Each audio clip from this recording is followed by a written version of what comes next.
All right. Good morning, everybody. Thank you all so much for joining me today. I want to especially thank my colleagues for their support, as well as REC9 for hosting and assisting us today for our Region A Comprehensive Local Needs Assessment. I see that some people are still joining us, so I'm just going to take a couple minutes to go over today's agenda.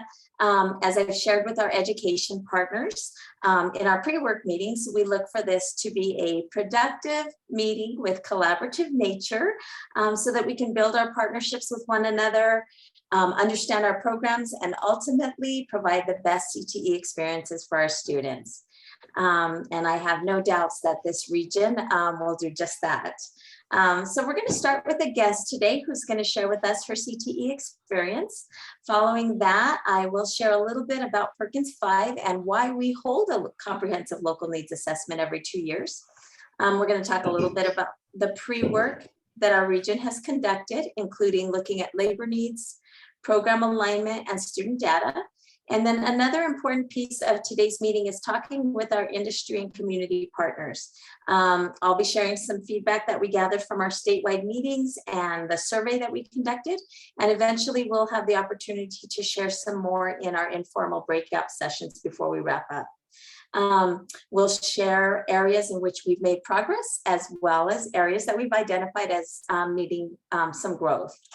So I've built in, like I said, 2 separate breakout sessions, and originally I had hoped to allow our industry and community partners the opportunity to review the feedback that we gathered from our statewide meetings. But because we don't have a lot of partners joining us today, we'll restructure to have 2 groups with our education and community partners. And directors, as you hold your advisory meetings within your own schools, I hope that you'll take the time to share the summaries that I sent out from our statewide meetings, so that you can gather any additional input from your partners, anything that we may have missed in those meetings. And then in the breakouts for our education partners, I know that there are some new folks that are joining us. And so I'm so happy to have you with us today. I want you to have the opportunity to talk with one another and to share strategies, as well as determine what information and support you would like to gather from future advisory sessions with industry, as well as from PED and from your directors. I know a lot of times we don't have that time to collaborate. So hopefully you can learn more about Perkins and everything that it entails. So after this, we'll do a quick report out. After the breakouts, we'll take a break, and then we'll come back together to join another breakout room that's geared toward the regional priority areas. Again, I hope to give you the opportunity to share with one another, talk about your programs within each area that your schools provide, and how you can connect to support one another, and ultimately support students in our CTE programs across the region. And then finally, we'll report out, we'll summarize, and we'll discuss next steps and go over some final reminders. So with that, please allow me to introduce our guest today to kick off our meeting. Here is Miss Anna Wilson.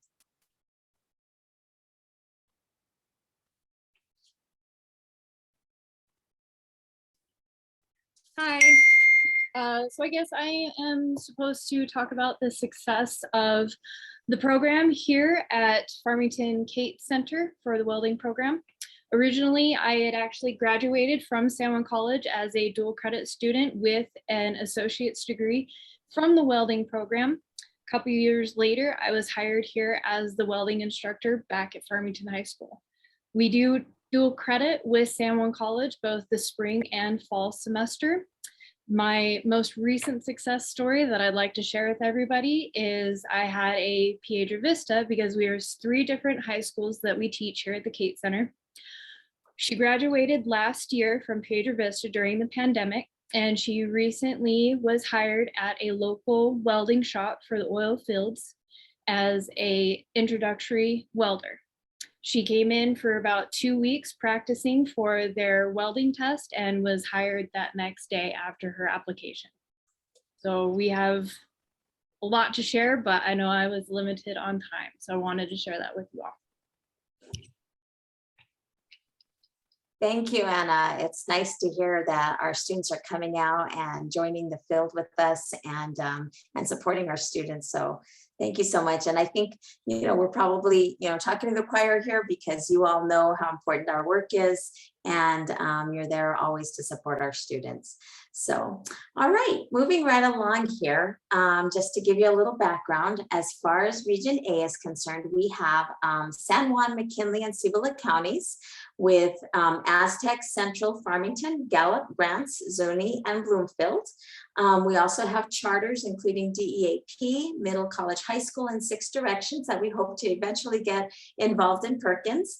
And finally, we have 3 post-secondary schools that are currently participating in Perkins, and that's UNM Gallup, San Juan Community College, and NMSU Grants. So what is the CLNA and why does it take place? For those of you that are not familiar, the important thing to remember is that Perkins is not just about buying stuff. It's about innovation and supports to address the needs of our students. We want to provide high quality programs with equal opportunity for all of our kids. In order to receive funding, programs must align to the regional priorities set forth by the LMI, or the Labor Market Index, and a comprehensive local needs assessment, which we'll call CLNA. So a significant change in the Perkins 5, Strengthening Career and Technical Education for the 21st Century Act, is the new requirement to conduct a comprehensive local needs assessment that is updated at least every 2 years. For those of you that participated in the one 2 years ago, you're going to find that this is structured much differently. We already have our labor market needs identified. And so again, this is all about preparing you for the next application cycle, making sure that you have your questions answered and you really know what areas you're going to be looking at in the new application. In Region A, the priorities that are identified are manufacturing, healthcare, and IT STEM, or information technology.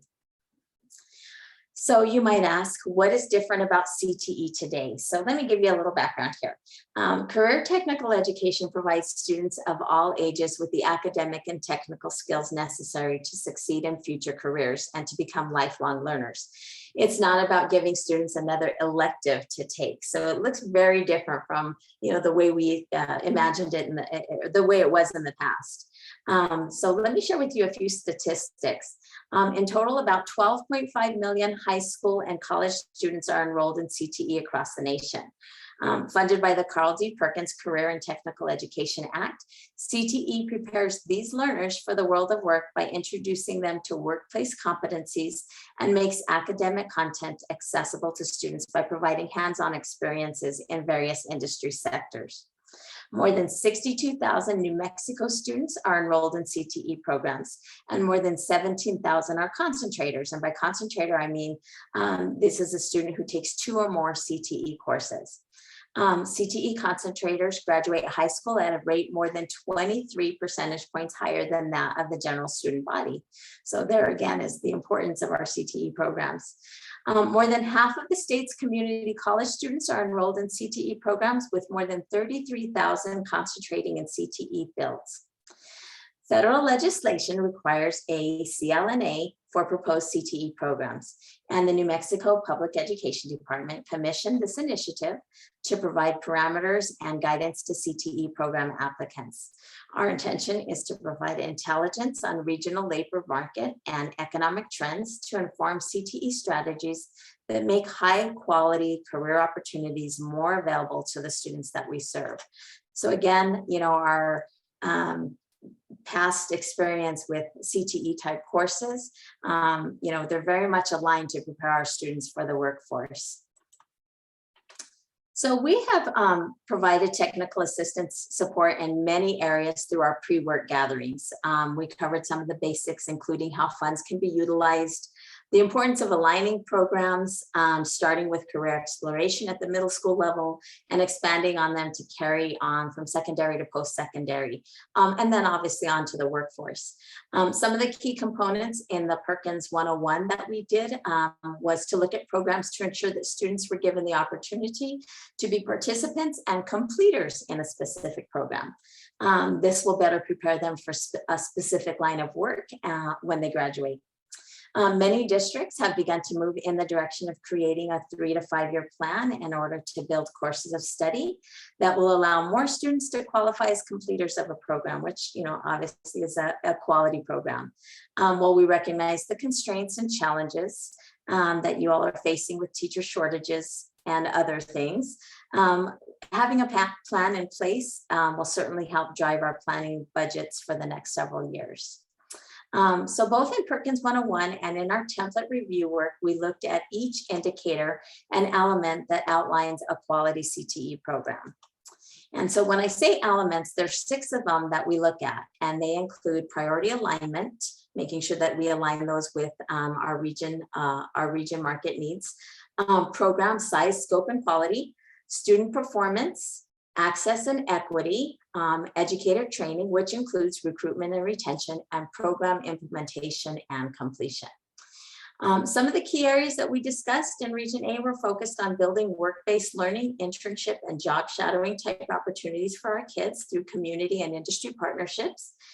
We also want to be sure that we're preparing students by allowing them to earn industry recognized credentials while in school. And an important area we want to look at with our industry partners are our current programs and courses of study.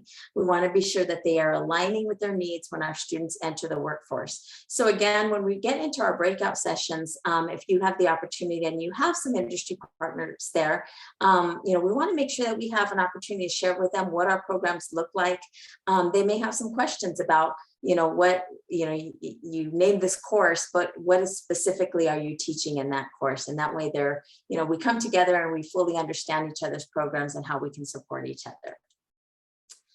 Finally, we moved into an overview of a template put out by Advanced CTE, in which each school can drop in their enrollment data and compare it to the number of students in CTE programs to identify subgroups that may be under or overrepresented in specific programs. All of these tools and opportunities for reflection will allow our schools to better plan for the next application cycle, which that's what our goal is here. And knowing where our strengths are and our areas in which we can improve will help to guide our program budgets so that we're being intentional about building quality programs rather than just buying stuff. So I'm going to share with you, we opted to go with statewide industry feedback meetings this year because so many of our priorities are the same across the state. And so I have sent out the full summaries to all of our directors. And if you need access to those during our meeting today, we can definitely provide those. But just to kind of recap the industry feedback, when we talked with our manufacturing skilled trades industry partners, some of the key points that came out were opening the lines of communication between education and industry. Employability skills always comes up in the conversations and how we could better prepare our kids for, these job skills that they need. More opportunities for collaboration. They are so willing to participate with education partners, and they just want that time to be able to collaborate and learn more. So that again is why our advisory groups within our own schools are very important. On the job training opportunities, and they are more than willing to provide tours, virtual interviews, career fairs. They want to participate with us. They're excited about that. As far as IT STEM, some of the same things came about. An additional area here that came about in our feedback was that there's a strong need for students to learn basic principles in the field and knowing different avenues and why they're important. Employability skills, definitely again, and communication with students, partnerships, building those internship opportunities and so forth. And then with health sciences, we opted to go with a survey. We know how strapped our health science professionals are right now. And so we put out a survey to gather their feedback. And again, they mentioned that they have a need for qualified applicants, more career exploration for our kids, and education of the various jobs within health sciences. So they're wanting to assist us with getting that message out and making sure that we have programs aligned with what those needs are. Basic skills knowledge. And again, they're more than willing to collaborate with our schools to provide support. They want to do video interviews, after school programs, summer internships, and all of those things. So it's really exciting to see that, everybody's willing to come together. I think sometimes we just, it's a matter of carving out that time to be able to build those partnerships. So as we look back at our pre-work meetings and we identify areas that we have really progressed, we are definitely aligned with the regional priorities. So we're really looking strongly at those 3 priority areas. Schools are creating 3 to 5 year plans to incorporate budgeting needs for additional course offerings that will help them complete programs of study. More students are becoming completers by taking a sequential set of courses in a program, so that's exciting. And schools are focusing on evaluating programs and processes to ensure that they have proper course alignment, that they're reporting their credentials, and really building quality programs in their schools. Areas that we recognize that we want to continue to grow in are definitely building those partnerships with industry for work-based learning, internship and job shadowing opportunities. We want to continue to work to align our programs across secondary, post-secondary, and industry. A big part of that, I want to say, is really involving our instructors in those conversations about aligning our programs, finding out what specifically they're teaching within these courses, and seeing how they fit into those courses of study. And then the need to collaborate and come up with ways to recruit and retain CTE teachers, and really trying to get creative and innovative within our districts to make sure that we're doing what we need to do to get those partnerships built and get some teachers in there. All right, and so I've been doing a lot of talking, and now it's going to be your turn. Just to give you a little background, we're going to do some breakout discussions. I left this as it is because we obviously are going to involve our industry and community partners, but because it seems like we have more education partners here today, we will have 2 education groups. I want to preempt this with, I have some guiding questions that our facilitators will share with you in your breakouts. You can see right here that, these are some guiding questions. However, remember, this is focused on you. I want for you to have the opportunity to ask the questions, share strategies, all of those kinds of things. So if you veer off a little bit from these questions, that's fine. We're looking at collaborative meetings so that you have this opportunity to share and kind of reflect on the pre-work that we've done, and hopefully be able to get some questions answered so you're ready for that next application. So we will take about 20 minutes to go into these breakouts, and when we come back, we'll report out, and then we'll take a little break. So are we ready for that, Fred? Yes, we are. So I'm gonna open the breakout rooms now, and you'll see yourself going into a breakout room. Okay, thank you. You're there in a minute. I'm in breakout room number 1. So where do I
Hey, Jackie, I assume you have like a time running on it, right? Yes, I do have a timer on. Yeah, I need a quick bathroom break, so I will be Oh, right yeah. back and I'll check the time with you. Yeah, no problem. And you should be able to see it, Veronica, on the screen somewhere. But I mean, if you can't, no worries. Okay, I'll check back with you here in a second. Sounds good. Thanks.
Milo, are you there? Did Milo come in back into the breakout session? Yeah, I'm here, Breezy. Okay, so I don't think I heard the rest of yours, but allowing that To be a capstone to be a course, like capstone the course. internship, you know, Okay. that would allow us in a 3-course sequence for healthcare, for construction trades, for engineering to have an internship work-based learning class as a capstone and put more kids out into the field. Okay, thank you.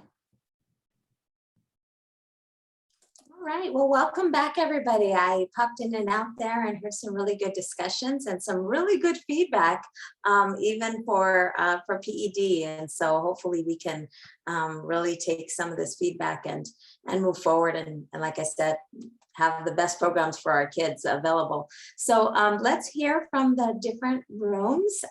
Fred, should we start with yours? Maybe.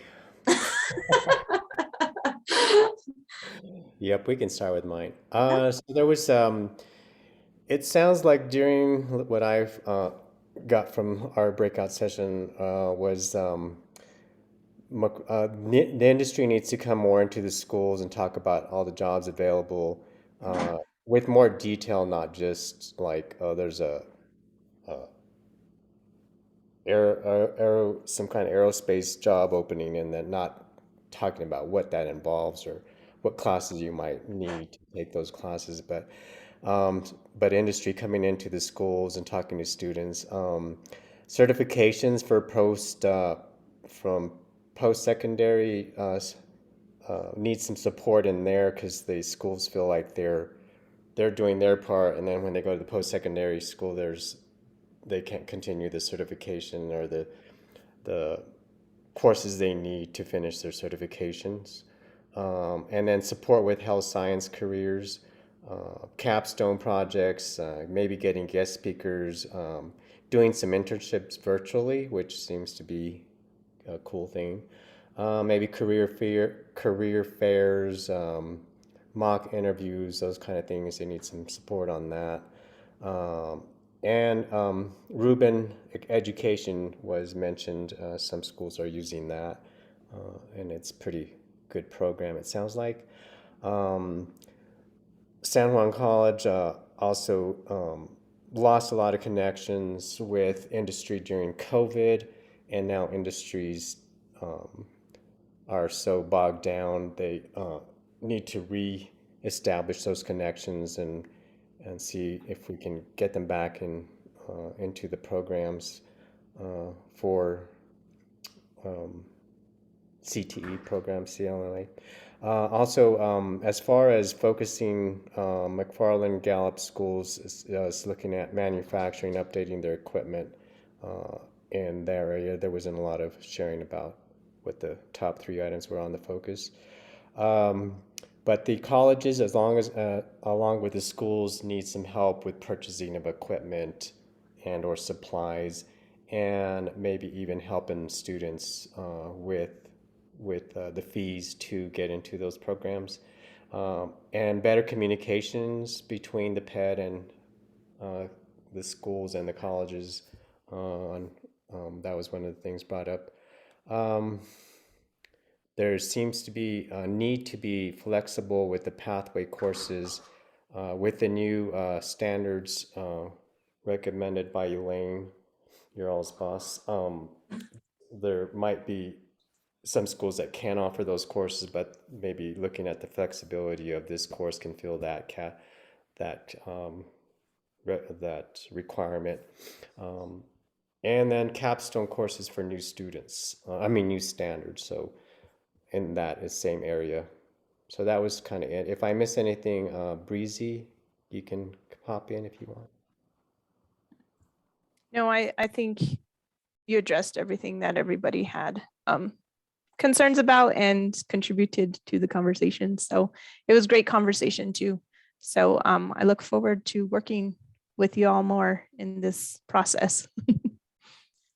If I might just chime in there, I was just going to say, as far as looking at some variations or maybe some modifications when we're looking at capstones and these courses of study, now's the time. If you have ideas or suggestions, that's what we need. So please reach out to me, send me an email, let me know what you're looking at, or maybe what those constraints are and why you might be proposing something different, so that we can review those.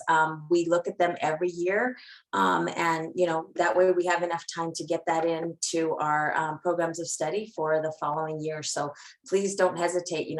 Don't think that you're just tied to that and hey, that's what it is. We've had situations where folks have reached out and said, hey, we're offering this course. Could we, add this to the Align program of study? And it was a matter of, reviewing it, looking to see what the description is in STARS. Does that fit?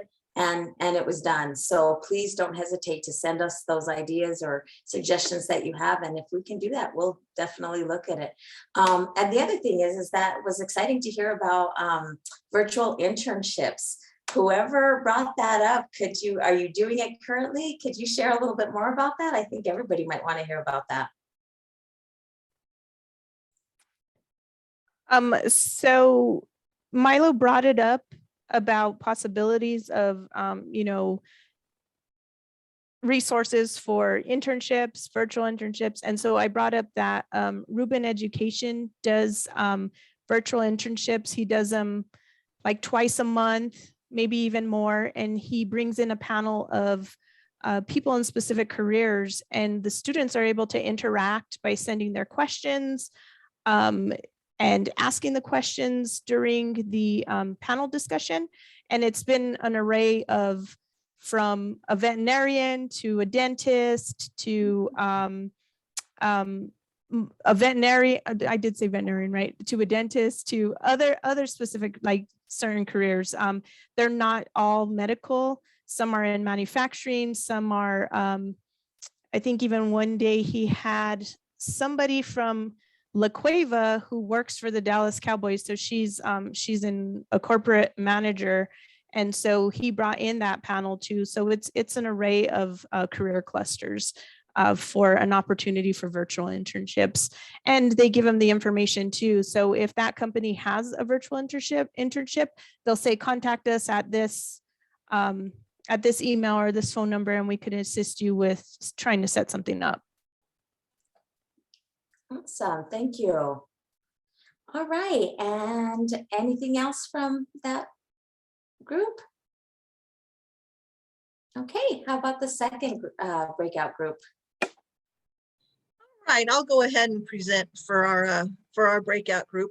For question 1, in addressing the questions about industry and community, the initial comment was that additional support was needed because the certifications required the frequent updates and advancements in industry make it, teachers need to understand what those are and what those changes, how those changes are coming on, because they need to be able to know what to be teaching. And it's much more specialized at the industry level than it is at the education level. There was a comment about the need for getting information out, and specifically from industry, to literally go and talk about the jobs that are needing to be filled and what skills and other things are needed in order to fill those jobs, so that they're not necessarily recruiting, but saying to these students, look, we're trying to fill these jobs, and so we need you to be obtaining the education in order to do that. Companies are struggling to fill their jobs, and the book learning is going on in school, but the book work doesn't necessarily apply in the field. The comment was that there was a need for multiple layers of support, not just internships, because there's a struggle with matching students to internships, but also field trips and guest speakers, any other form of communication there. There was an issue or concern raised with inconsistency in the grading structure, and a discussion about 50% being the determination for a skill or checking off being sufficient, and that there's concern about some students having found a way to figure out how to obtain that 50% without true mastery of their learning. And in something like auto body with brakes, that is a frightening thing, and that some educators are hesitant to recommend employment because they are not they're not confident, genuinely confident in the preparation for a student to go in and work on brakes. There was a comment about the need for talking with industry partners on one's own time and developing relationships with industry partners, and that has been necessary in order to continue to support the educational efforts. So that was responsive to question 1. In question 2, the three most important things to focus on: communication with industry partners, field trips supported by half-day Mondays, but even more important, to ask industry when is the best time to bring students to them, rather than education saying we're bringing them at this time, to say when is the best time to bring them and give them the most realistic experience, to see the workplace, to hear from the industry supervision, to work on inclusivity and inviting all students in, that there's a concern that not all students who would benefit are being captured, and that's an area that could benefit from improvement moving forward. And then for PED support, there was a need for stronger showing for career tech organizational support, and that these kids are often overlooked as compared to other kinds of organizations, so that the students understand it's not just academics. The issue about insurance and taking kids into industry was brought up, and Farmington has found that is not so much of a barrier, because they did a lot of pre-work on work-based learning, and did a deep examination of their insurance policy, and worked with some legal support and district support, and also received a great deal of support from DWS. And as a result, they were able to identify a blanket policy that helped cover liability, and was able to promote collaboration with industry, so that there was not so much the concern about liability. There was also the mention of need from PED support for, again, the grading issue, because it's so unique. The CTE is trying to get students hired for a career, and they need help, not hope, with that. And there's also so many certifications that one can earn, and then branch off into many areas of career work, not only in the civilian area, but also within government work. And I would really welcome anyone from that group to pop in case I missed anything there.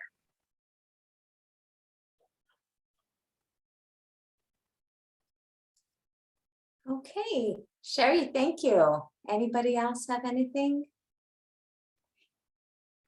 Okay, so we are at about 10:55, it looks like. So let's take a little break, about 5 minutes, if you would, come back about 11 o'clock if you need to take care of some business or whatever you need to do. In that time, though, if you will make sure that you know amongst your team, if you brought a team of folks here, what different breakouts you'll go to next. Again, our next breakouts are going to be guided towards the 3 priority areas. So maybe discuss amongst yourselves which one of you will go to the different sessions, if there's enough of you to attend all 3 of them, if those are areas that you would like to explore a little bit more. And I think, well, there was something else I was going to say on that, but let's go ahead and take a break, and we will come back. Oh, I know what it was.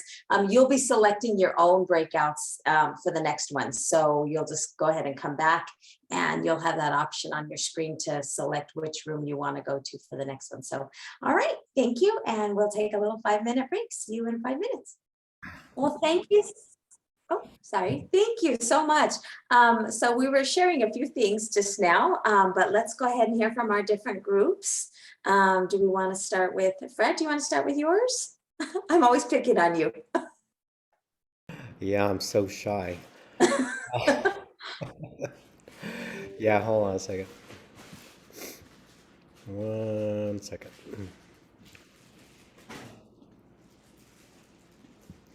Okay, so we were the IT STEM people, and they talked a lot about the needs for cybersecurity, the networking systems, the certifications such as A+, high-speed internet infrastructure, the fiber infrastructure for those to get that internet in their areas fixed and up to par.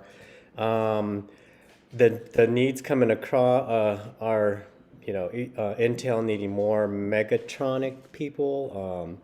So there's a lot of IT industry out there, whether it's the film industry who needs IT people, or Facebook, or all those industries that are moving in the area, not far from Farmington or Aztec, kind of far, but not too far. But students move around, so they're looking at all those type of certifications, and San Juan College aligning their course study, meeting with the schools around that area to align their course study to meet those IT needs that the manufacturing slash corporate people need out there.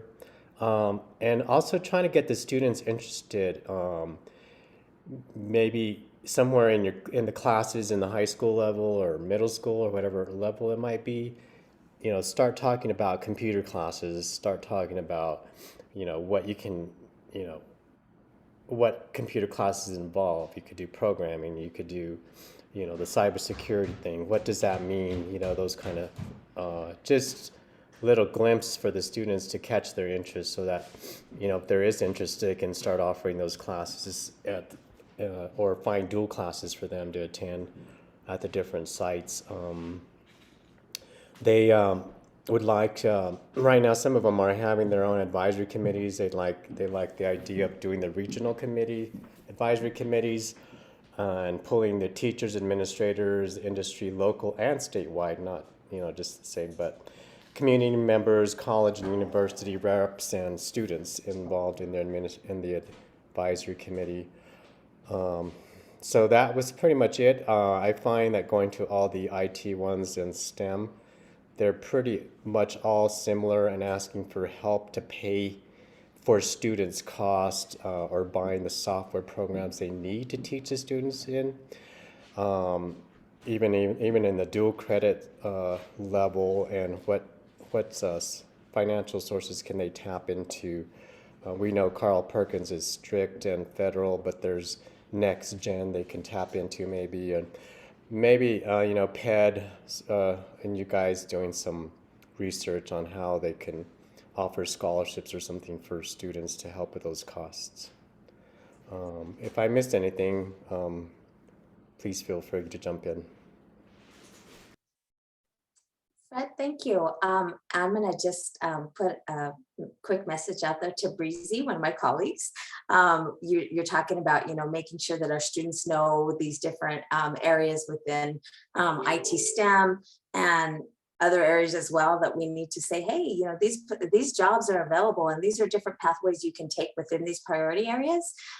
Breezy will share, she doesn't know yet, at the end of the meeting, a little bit about our C2C curriculum and how there's a new career exploration piece in that. That's really exciting. So Breezy, don't let me forget to have you share that out. I think I added the slide in here for this. So, all right, how about, well, let's just go ahead and go with Breezy.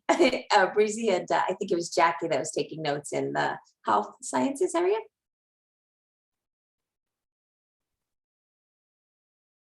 Yes, thanks, Veronica. I can go ahead and give a good little summary for you guys. Okay. So in regards to jobs in the priority sector that are relevant to the community, nursing, MAs, that's a given. But another thing that's good to look into is respiratory therapy and also med surg. And being that we're coming out of a pandemic, that would be highly beneficial, as a lot of people probably have those those issues with their lungs and whatnot from COVID. And a lot of nurses are taking on a lot of those respiratory therapist responsibilities. And so to get some of that weight off of their shoulders, some programs of study or, things to start at the high school level for that field would be beneficial. And they also discussed offering higher wages or, other better opportunities to those that are certified, especially for MAs, because they are in such a high demand that they typically don't have to get certified prior to getting a job. So maybe if there is some good competitive wages out there for those that do have those certifications ahead of time. And then in regard to supports, layers of supports was brought up again. Sometimes there's, miscommunication or information that's set out too late. And that doesn't give the schools a lot of time to gather students that may be interested. And the interest doesn't seem to be as much of a problem as much as getting them to and from where they need to be for those workshops and, other things that are offered. And Breezy, I hope you don't mind me mentioning this, but she has a goal of, creating a good listserv to send out information to regarding these, different workshops, or even a hub to store all the information. That way people have access to it at all times. And that would probably be good for all CT groups to take part in. And another thing that was brought up again was flexibility on how funding can be spent. A lot of these grants have specific sources that they want the funding to be spent on. And so if there was some flexibility, then schools could fund their needs, just depending on what is needed at the different levels or in different places.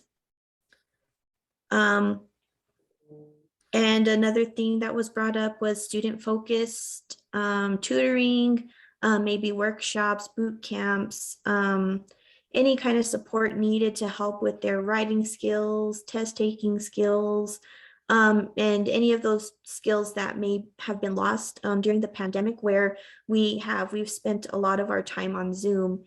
And for those students that, that have kind of grown up a couple more years on Zoom, getting them, into some hands-on stuff and, just making sure that they have the support that they need so they can go out and do well in all these programs.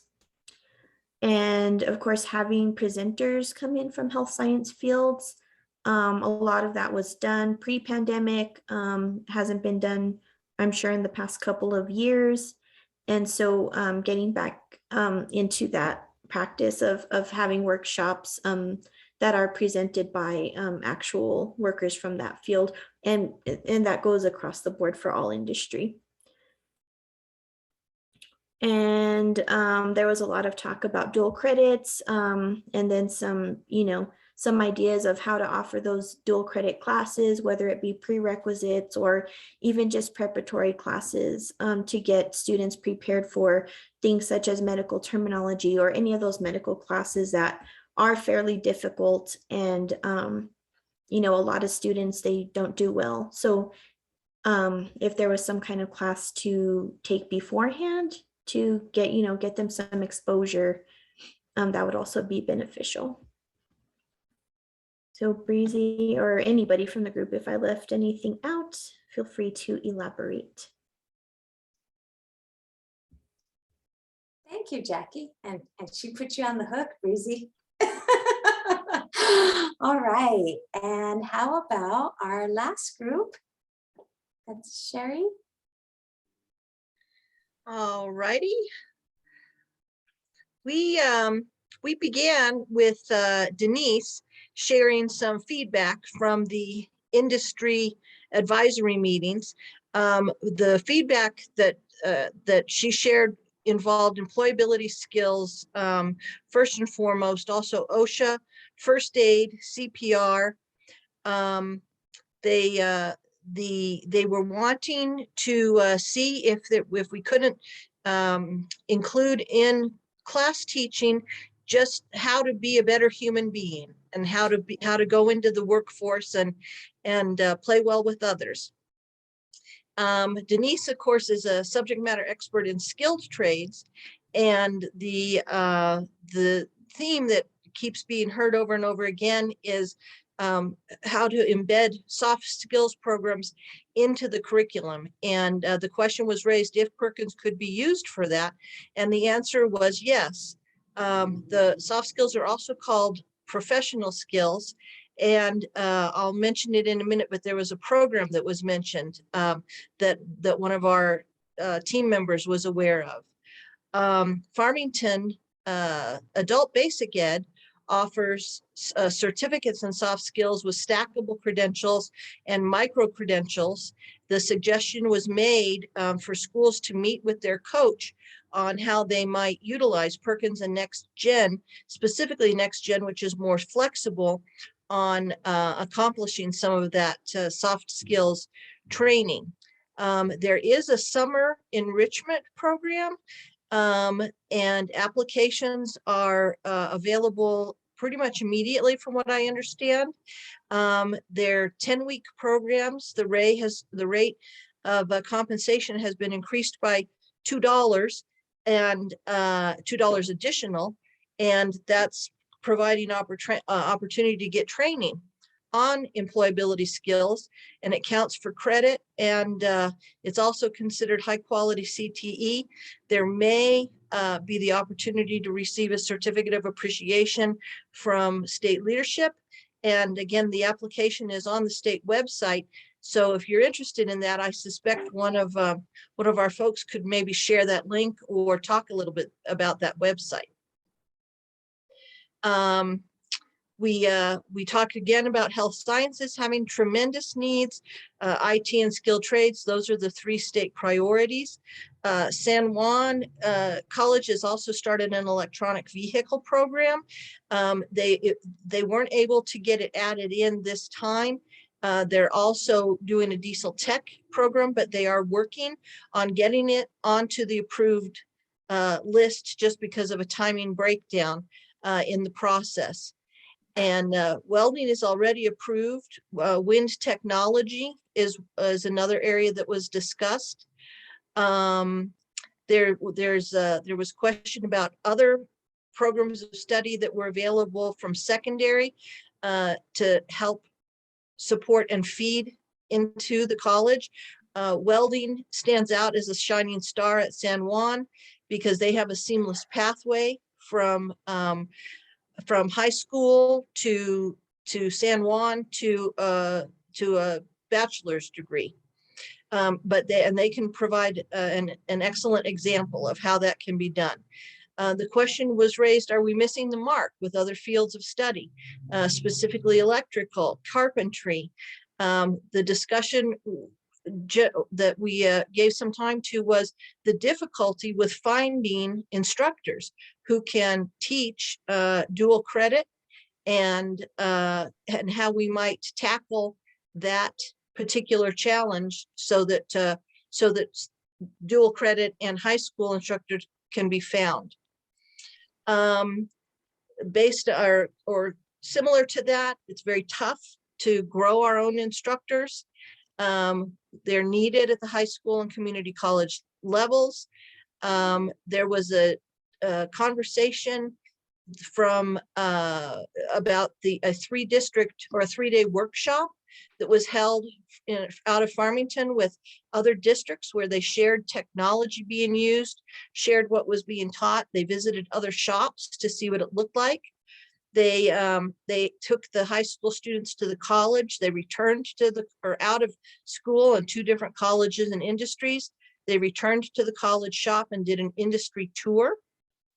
That could be an example of best practices. There was a small stipend that was provided for teachers that were working on their own time for that.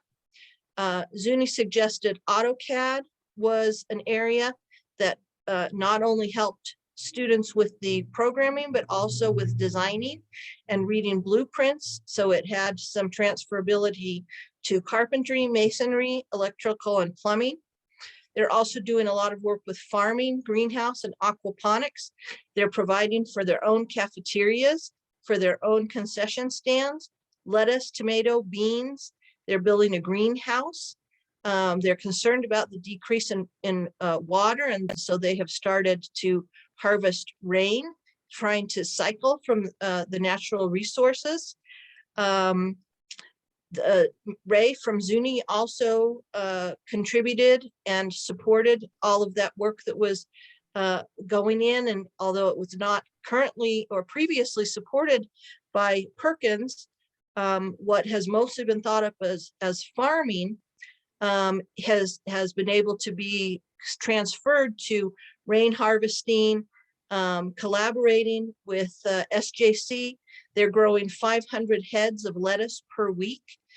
CTE involves all of these skills, and these farming sectors especially are hybrid because they get involved with things like welding of the rain barrels and welding of the pieces that are used to grow. Denise did share a website with us, and I don't know if somebody wants to pop that into the chat. Farming is, that's the website for the summer enrichment program, and farming is included in that program. Civil engineering is also part of the skills that are learned in building the greenhouse. And in that specific case, they had some ground that needed to be leveled. And so they learned about ground leveling, storm drains, welding the rain barrels, and those kinds of things. For item 4, Jeff from Gallup. Gallup has lost most of their industry, their gas, their railroads, their mines. They're having a very hard time trying to get internships. They're having to send kids away. There's locally no real industry partner to deal with. So they're looking for help from other communities that might have some ideas of industry partners that might be helpful. All of their welding shops have had to be shut down.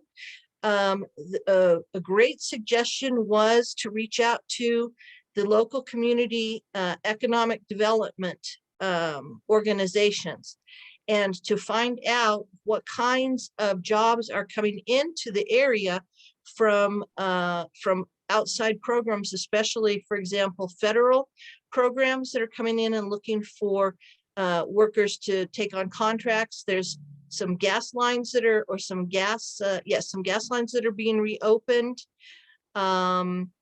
There are jobs that are largely coming from government, but that would be the Economic Development Committee or Commission would be the right place to start looking for that.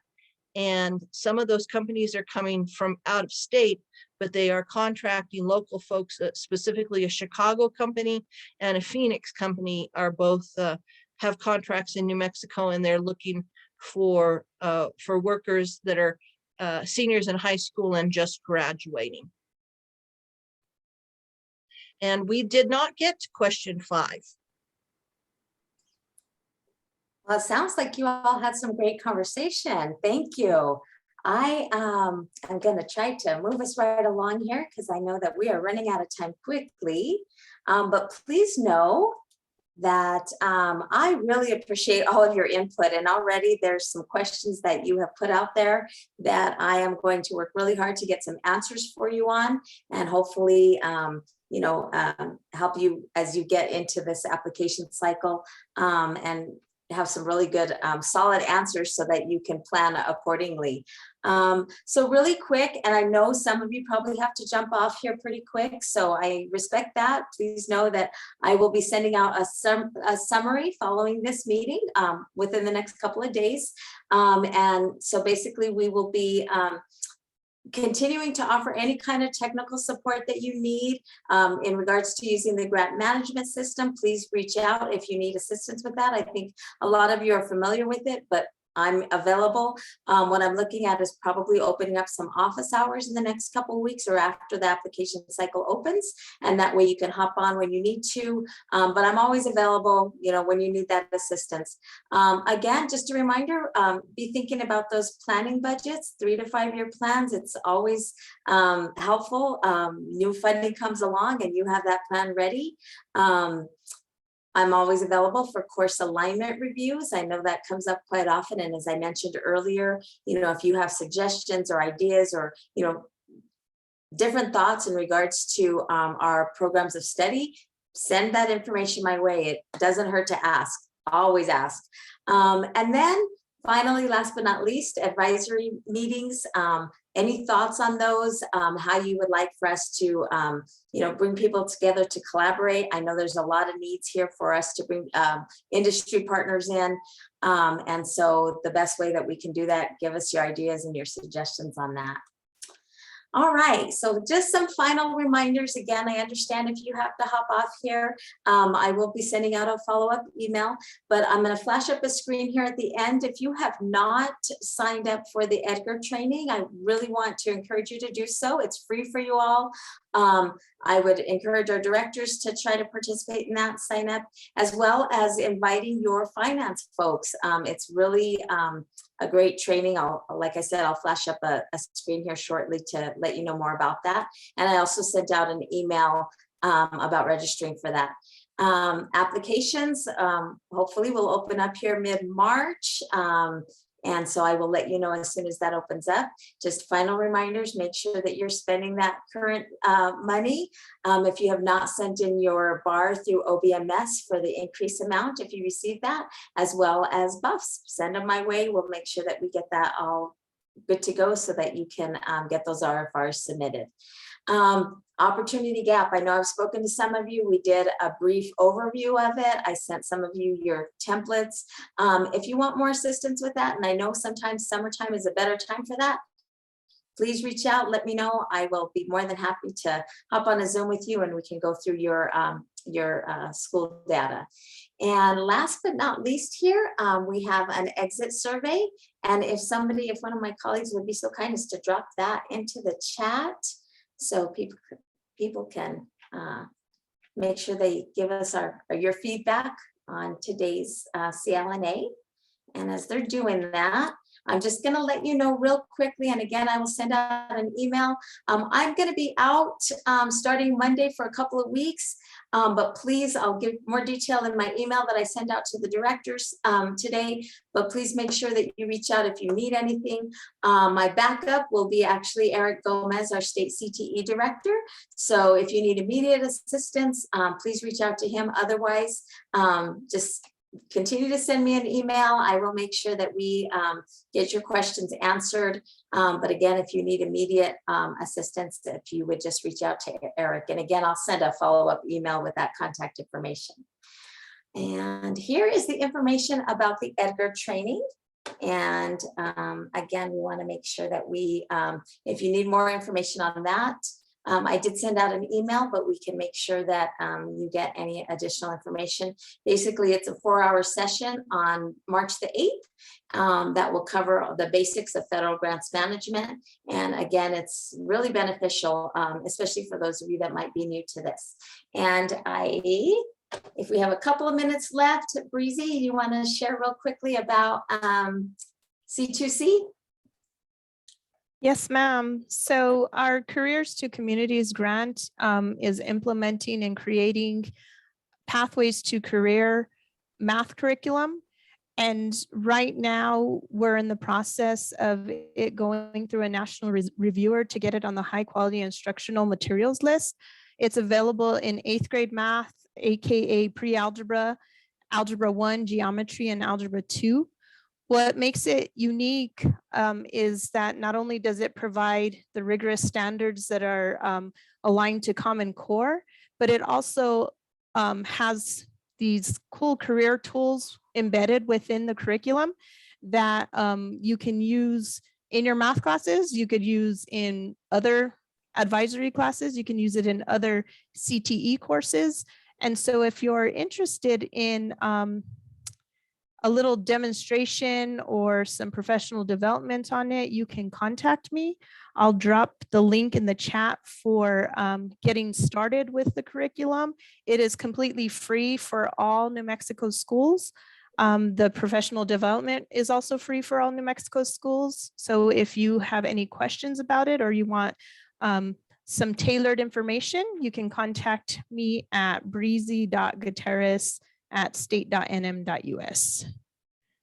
And I'll drop that in the chat too as well.